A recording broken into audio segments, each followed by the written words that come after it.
বলছি খিটকেল, তুমি ওই তোমার হারিয়ে যাওয়া বউ যাকে খুঁজে পেয়েছো বনলতা, তার সাথেই নতুন করে সংসারটা শুরু করো আবার, এমনটাই বলতে থাকে লাজু অনুভবকে। পুরোটা জানতে ভিডিওটিতে লাইক দিয়ে চ্যানেলটা সাবস্ক্রাইব করে দেখতে থাকুন।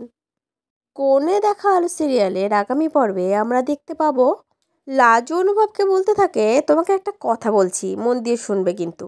তুমি আর ময়ূর দিদি মানে বনলতা, তোমার হারিয়ে যাওয়া বউ তো দুজনে একসাথে নতুন করে আবার সংসার শুরু করতেই পারো, নতুন করে আবার বাঁচতে পারো তোমরা দুজন একসাথে। এতে তোমরা দুজনে খুব ভালো থাকবে, শুধু এই কথাটা আমার শুনে নাও খিটকেল প্লিজ। আর এই কথাটা শুনে বনলতার চোখ বেয়ে জল বেরিয়ে আসে, সে কাঁদতে কাঁদতে লাজু আর অনুভবের দিকে তাকিয়ে থাকে। তাহলে বন্ধুরা, অনুভব কি মানবে লাজুর কথা, রাখবে কি লাজুর কথা, মানে ওই বনলতার সাথে কি আবার নতুন করে সংসারটা শুরু করবে সে? কি মনে হচ্ছে তোমাদের, তোমরা কি চাও কমেন্ট করে অবশ্যই জানিও। পরবর্তী আপডেট নিয়ে তাড়াতাড়ি আসি, সঙ্গে থেকো, সাথে থেকো, চ্যানেলটা সাবস্ক্রাইব করে দিও। ধন্যবাদ।